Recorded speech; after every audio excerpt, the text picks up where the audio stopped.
Today on Between the Lines, the ultimate lesson for those who watch power, or want to arm themselves against power. When we meet my guest, Robet Green. I'm Barry Kibrick. Robert and his book, The 48 Laws of Power, gives readers all the tools they need to understand what power is all about and how to use that information to benefit themselves. I'm a writer today because I was a reader when I was 11 years old. And it was... You do not need to prove your state of happiness to anybody. Most of these speeches were as much as a month in preparation. The characters, the heroes in this book, are seekers of truth in a story that involves a lot of corruption. I don't get a chance to really talk about what's real, and it's a privilege.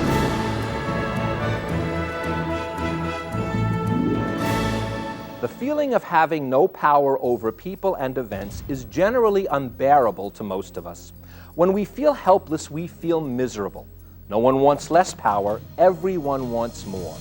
Robet Green, with his book, The 48 Laws of Power, will give you the ability to gain, observe, or defend against power, and in turn, empower yourself.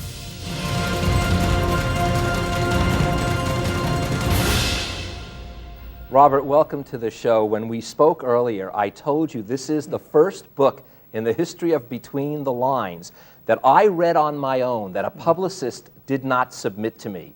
And it's been published a number of years ago, yes. And I only have usually the new publications on. And what happened was I was talking to a friend, Nelson Davis, and I always talk with him. He's a dear friend of mine, and I always quote from the book. And he says, right. You know, you always quote from the book. Why don't you have him on? Yes. And I said, well, because I never have anybody on that's not because I know him. So I am so honored. This is history in the making. And I want to start because as the way I introduced you, yes. And I took a little bit out of the book that says, the feeling of having no power over people and events is generally unbearable to us. Everyone wants more power. Correct. That's what is the impetus for this book. Yes. Basically, I think that there are many ways to explain what makes a human being a human being. It's that we're rational creatures, that we have an opposable thumb, etc.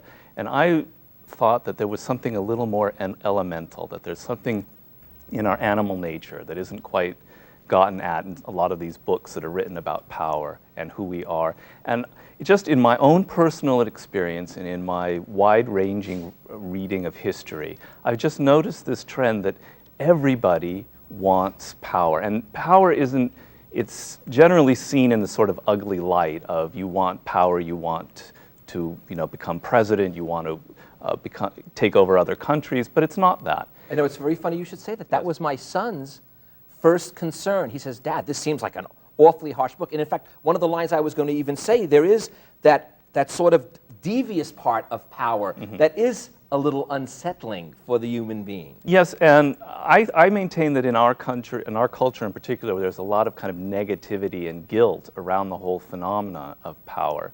But I think that, and in other cultures, particularly places, if you've ever lived in a country like Italy or France, they're much more straightforward about the whole thing, and there isn't this guilt about it. But the thing is, everybody wants that feeling of control, that you have some power over the people around you, in the sense that if you talk to them, that you can at least persuade them with your ideas, that you can get them to do what you want.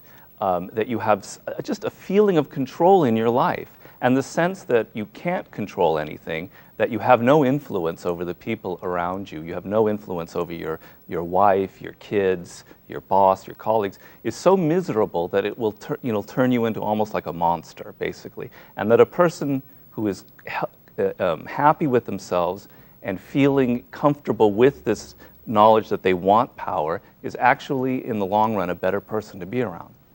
Isn't that funny? Because misery and unhappiness is truly the root of all evil. You're very right. So when you feel a little bit more in control, you're empowered. You feel a little bit better about yourself and therefore affect people around you in a more positive way. Well, there's the famous quote that power, absolute power corrupts absolutely, that people quote a lot. But then Malcolm X came out with the quote that having no power corrupts even more absolutely. So the sense of feeling like you have no power, no control is actually more corrupting in the long run. You know, you mentioned Malcolm X. I'd like to just give a little bit of the construction of the book, because Okay. it's done in a very unique way. First, there is the law itself. All 48 of them are laid out in the book, and we will get to some of my favorite in a moment. Then it is followed by a term you call judgment, which I defined as sort of the definition of the law, or the way the law plays itself out. Then you come into the transgression of the law, which is what happens when you don't follow this law. Right. And what you use throughout the book, both in the transgression and the next part, the observance, is historical references. Right. You go in and you give examples from history to almost to the present, but I'd say at least till the 40s, 50s, even, did you go to the 60s? I don't think so. But Yeah, a World little War II, you hit a little bit there as well. And then you go to the interpretation of the law. Then you have this subject called the keys to power. This is sort of the summation, practical usage of the law. Like you said, this is not just people who want to climb to become president or Right. assess to power, but how can you in your everyday life utilize this to benefit yourself and those around you? Right. And then finally you have these marvelous quotes in red. They form on the outsides of the pages, they form the borders, they form sometimes in the middle of it. So you really keep getting reinforced over and over again. So you almost don't have to study the book. It almost naturally studies itself as you read it. Yes. I sort of see it as kind of like a poison, like a vaporous poison that you sort of, the book, the more you read it, you don't have, the ideas kind of get under your skin. That you don't have to literally understand and reread an idea, that months later you will have internalized the ideas just by reading the quotes and the whole way it's structured. So Yeah, and depending on how you think, certain things will reinforce the idea a little bit more than others. Maybe it's the history, if you Yes. like to read history. Yes. Maybe it is the quote. Maybe it's just your key to the power. Right. So I found you can benefit and absorb in any direction. Yes. Before we get into the actual laws, I want to just go over some of the general principles that you line out. And the first one is the most important of these skills and powers. The crucial foundation is the ability to master your emotions. That's not even a law in itself. That is in the preface to the laws of power. Yes. Basically, the power game requires a degree of mastery over yourself. That's sort of like the building block that you must work with. That if you have no self-control, it's hopeless. The whole power game is hopeless. None of these laws will mean anything to you, because every time you get yourself into a situation, you will react emotionally, anger, you'll be upset, you'll be envious or whatever, and all of these emotional responses are extremely dangerous in the power game. Now, that doesn't mean at home or with your wife or whatever that you have to be completely emotionless. I'm talking about the power game. I'm talking about in the office or out in the social world. You have to have a degree of control over your emotions. It's just like the law number one, as you say. You know what follows that, and it's very interesting. I look at this as part history book, part self-help book, because it does both simultaneously. And yet there are certain things that actually contradict some self-help books, but yet I found very useful. And I want to discuss them with you, two in particular. One is distance yourself from the present moment. Now, I've had Ram Dass on and everyone being here, living in the now. That's the classic thing. So when I read that, distance yourself from the present moment, I said, I must talk to him about that. And the other was examine what has grievously held you back. Because so many self-help books tell you not to overanalyze. And I don't think you mean overanalyze, but you really do mean to critically look back on what you've done in the past, and yet I got the impression you mean not to be judgmental when you do it. Right, right. You're not criticizing yourself. There's this notion, I'm writing about this right now in my new book on war and strategy. The notion that permeates my books is that you are responsible for the things that happen in your life. You're the agent of what is good and what is bad. And when something bad happens to you, your natural tendency will be to look out in the world and blame this person, blame your mother, your father, your wife, your boss. But in fact, there's always a kernel of yourself that is to blame for what happened.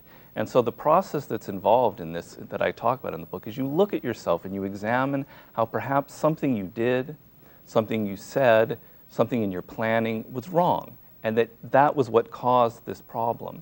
And that should be a liberating thing, because what that means is you have power. You're not dependent on mommy or daddy or boss or whomever to please you, to bring you what you want.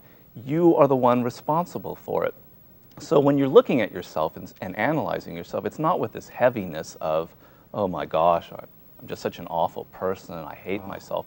It's with a lightness. It's like, I can change this. I can go at this, I won't make the same mistake before. I will look at my past and reassess it and see that I did this thing at this one critical crossroad in life, I made this mistake, I will not make it again. And I think that should not be a heaviness, it's a kind of a light feeling. Well, you know, you say even, you give us this permission because you say that there is nothing natural about power. So it would in turn imply you'd almost have to make those mistakes to discover that yourself. Yes, mistakes are completely healthy and completely good. And if you're not making mistakes, you're never going to grow. If you're so caught up in the present moment, you have no perspective on life. You're always reacting to what other people give you. And I have the metaphor in this book of the gods in Mount Olympus, who have perfect vision of the future and everything that happens around them. And that mortals have none of this. We're so trapped in the present moment, we have no perspective. Am I saying the right thing? Am I doing the right thing? I don't know. And then in the ancient Greek world, there was a character like Odysseus or the great statesman Pericles, who was a step between the human and the gods. These were people who had a degree, what the Greeks called prudence. They were able to distance themselves from themselves and look at the future and look what was going around them with a dispassionate eye. And that, to me, is sort of the ultimate. That's sort of the ideal that we should be. I think the key word, and I have to mention it because I see so many times, is that dispassionate eye. Because when you do look at the past or the future with that emotional eye attached to it, that's when you can sometimes get what we'll call depressed. Literally, if you don't do that, am I right? You need to distance yourself from yourself in a very strange way. I mean, to go outside of my book, there's a very great poet, Robinson Jeffers, a California poet, and his whole school of thought was the objectivism, getting outside of yourself, looking at nature, looking at the world around you, and becoming absorbed in this beautiful world around you is actually a lot healthier than being constantly locked in yourself and your own emotions. So. There's another one, and again, we haven't even, I love this about this book, is I haven't even gotten into Law 1 yet. So, okay. and by the way, I won't go in order, and we're never going to cover all 48. I'll let the viewers know that right away. Sure. This line here, because, and I think you give example and example of it over and over again in the book, and that is half your mastery of power comes from what you do not do. Oh, very, very, very important, yes. What you don't do, out of realizing it'll cost you too much. And what do I mean by costs? I don't mean money.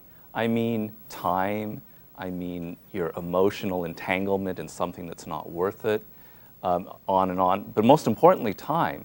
You realize before you do something, it's not worth it. I'm not going to get embroiled in this fight that another person's trying to suck me into. I'm not going to get emotional and react to what this person does. And the most powerful people in the world are those who know what not to do. It's a very powerful tool. Let's go into Sure. the laws. And the only two I will tell the viewers I won't miss, because I find this uniquely interesting. I don't believe that there is an order of what makes one person more powerful in the 48. In other words, it doesn't start with the most important and end with the least important. But I do find that usually the first one and the last one are a little different, because a lot of work had to go into deciding which one am I putting first and which one am I putting last. The rest, I think you can just mix them around. So I want to hit the number one. Never outshine the master. And what made this an interesting law for me is when you think of power, you almost think that the person is the master who has the power. Right. Okay? So when you read this, though, and in fact, I had this discussion with my wife yesterday when I was trying to come to terms with that concept. The first thing that popped in my mind was the Bob Dylan song, Everybody's Gotta Serve Somebody. Right. And that's the essence I got out of this on the way to power. And by the way, it really could even be the transcendental power even that you are serving. It really means, Most definitely. am I right? It really definitely. means do not outshine the master, whoever it might be. Everyone has a master. I mean, even George W. Bush, the president of the most powerful country in the world, he serves the American public, and if he doesn't do the right things, he's going to be voted out of office. Everybody has a master. So, and the thing is that the essence of that law is, and the reason I started it off that way, is it's the most common mistake that people make in the world. It's the most common power mistake. I have made this mistake actually on several occasions, and everybody I talk to has made the mistake. And what it basically boils down to is the following. You're in, let's say, a work situation, and you want to please your boss, your master, whomever that is. And you work really hard, and you show him or her that you're capable of all of these great things. You write an extra special report, blah, blah, blah. And then in the end, you find out that your boss or whomever is actually a little bit cold to you, isn't actually impressed. And what has happened is you've gone too far. You've made the boss feel insecure, made them feel like you're better than him or her, that actually people like you more than they like the master. And so you have to be very careful that the first things you should do in such a situation is actually to make your boss, your master, whomever, feel comfortable that you're not after their position, that you recognize that they are above you. A lot of these things we're talking about in here seem like, well, you're discussing something in the 17th century. We're in a democratic world. We don't have masters and such. And that's, I think, the problem a lot of people have is we may look so modern in 21st century, but certain basic things haven't changed. And the person that you are working for is just like a Cesare Borgia, is just like Louis XIV. They have the same insecurities that have existed for hundreds of years, and you have to not make them feel insecure, but make them feel good about themselves. In fact, you say that this is the one law that a lot of people have a big problem with, yes. because inadvertently, as you said, by trying to do the best you can yes. for the person you're serving, you make them feel uncomfortable. That's a yes. very unique twist in this particular law. Yes. By the way, I want to tell the viewers too, for every law, you have a reversal. Some don't, and I want to hit on those as we go. And in fact, the next one I want to hit on has no reversal. Right. I like those for the most part. I don't know why. I was more attracted to the laws that have no reversal. No. So much depends on reputation. Guard it with your life. And again, in fact, you even stated there is no possible reversal for that one. Right. Well, the gist of that is that we're creatures that judge other people by their appearances. So, for instance, I don't know who Barry Kibrick is inside. I don't know who you are. I've just met you. I don't know what makes you tick or whatever. So I have to judge you by what I see, by the way you dress, by the people you surround yourself with, by just the appearances. And because I judge by the appearances, something like a reputation is a critical component. So if, for instance, before coming on the show, I know that Barry Kibrick has this reputation for being absolutely a brilliant interviewer who asks these kinds of questions, etc., your reputation precedes you, and it's kind of this powerful thing. So even before I come on the show, I'm sort of impressed with you. I know who you are, and that changes the whole dynamic, because that reputation is like your pedestal of power. It's what people see when you're walking out in public. It's how people judge you. And if you don't protect it, and if you do something that will make them think, oh, he's not actually such a good interviewer, he's not actually such a powerful person, it's a devastating thing, because once your reputation is ruined, it's very hard to build it back up. Oh, there's no doubt. And like you said, it really does make an introduction for you, basically. And it was funny. The person who turned me on to this book was a wonderful woman named Sandra Nahan. And when I got the book, I was joking with my wife, and I said, Betty Lou, I failed all of these laws of power. I doubt that. But it was very funny. The one that I starred when that happened, and as I said, the book has been out for a while, was always say less than necessary.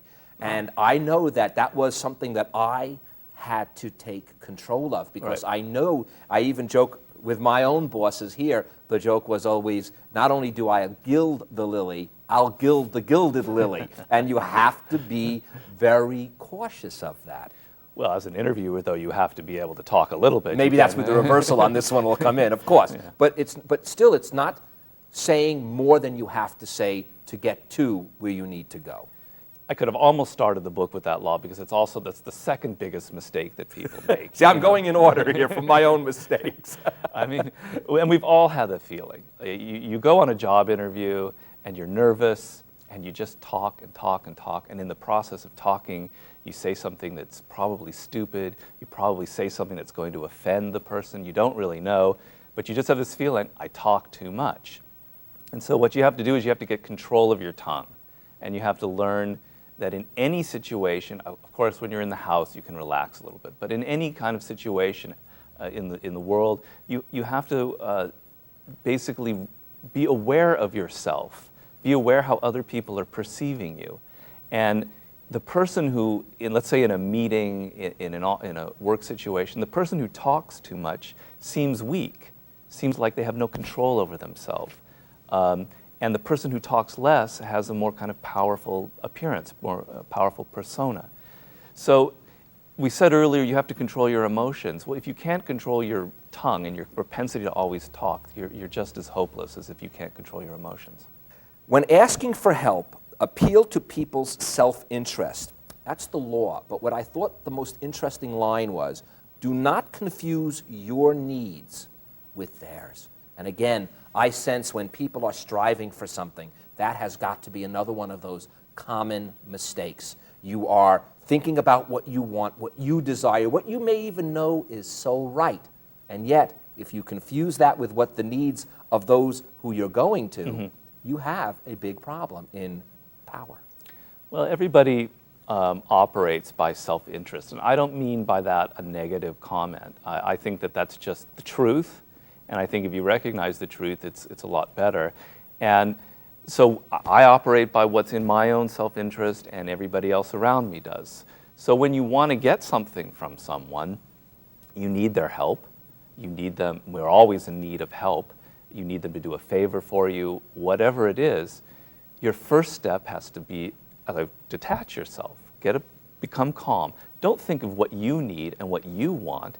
First, think of how they're operating, what's inside their head. It's just a critical step that permeates everything you do in this game. Knowing what the other person wants, getting inside their skin, thinking inside of them, and what will appeal to their self-interest. I'm going to those again without reversals so that I can make sure I at least cover those, and we'll try to come back to some others. Recreate yourself. Right. There is, again, no reversal. Do not accept the roles that society foists upon you. You have the ability to be the master of your own image. One of the most empowering laws in the book. Right. It should be. Basically, we talked about that feeling of having no control and how miserable it is. Related to that is the feeling that I'm trapped in this role in life that is not of my own choosing. People see me as a writer, or a secretary, or whatever, and it's not what I want to be, and that's how everybody judges me, and you feel trapped and you have no power or control. The opposite of that is this feeling that you can be whatever you want. You can recreate yourself. You can suddenly have a different persona. You can change your personality. By the way, one of the actual other laws is you can act like the king already. So in a sense, I found those two working together. You can recreate yourself, and the other law was be royal already. So maybe that's what you need to recreate yourself into. Completely. You know, the power game is all about psychology. It's not about money.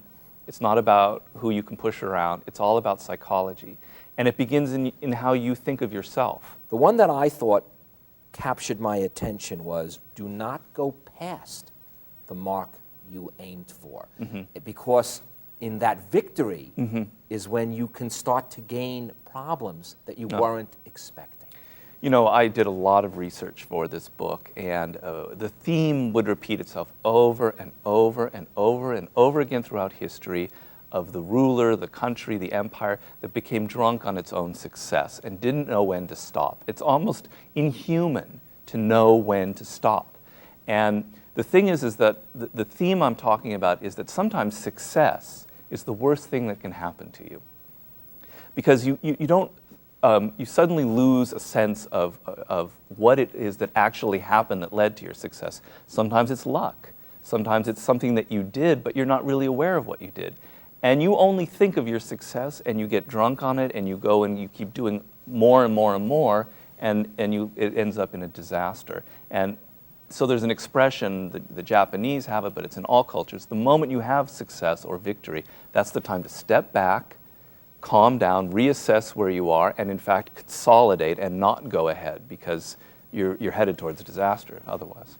Robert, I said that I will make sure I say the first law Yes. and the last law. Yeah. And I want to end with the last law, assume formlessness. What was interesting about this law was that, as you say, accept the fact that nothing is certain and no law is fixed. Right. What I liked about this is, and by the way, formlessness, as you say, does not mean to be amorphous. It doesn't mean that you don't have structure or sense. Definitely It means that, in a sense, well, you joke about it, but you sort of can't take it too seriously. Right. Right. That's, in a nutshell, I don't know how else to describe it, but that's what it was. You Yeah. even poke fun of yourself. You even tell us not to, what is the word? Too much respect for other people's wisdom will make you depreciate your own. That's what this last one's about. Yes, I mean, Ralph Waldo Emerson is one of my favorite writers, and in his essay on self-reliance, he's basically telling that you have to basically rely on your own wisdom and be alive to your own circumstances and strategizing and doing what's necessary for you, and not, if you sit there and just read books and listen to what other people tell you, you're hopeless, because you'll never be able to think on your own. And so the formlessness is the fact that you're fluid in life. The most powerful people have a fluidity. And as they get older, they don't get rigid, they retain their youthful fluidity, and they're able to move with the times, change, their ideas change, and with that, it's a psychological game more than anything else. And with that, you retain your youthfulness and your ability to play the power game. Well, Robert, I'm not throwing this one out. No. I'm going to keep it. I thank you so much for your wisdom, sir.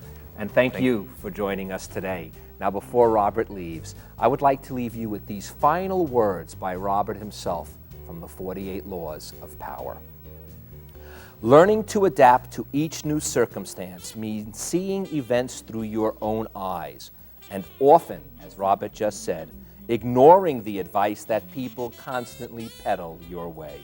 It means that ultimately you must throw out the laws that others preach and the books they write to tell you what to do. I'm Barry Kibrick. Through your own eyes you must see, and if it means you must throw out the laws that others preach and the books they write, please give them a read between the lines before you do, and you'll be amazed at the power you can reap. Thank you, Robert. Well, thank you very much, Barry. If you would like a videotape of an episode or would like to become a member of our book club, just drop us an email at barrykibrick@aol.com.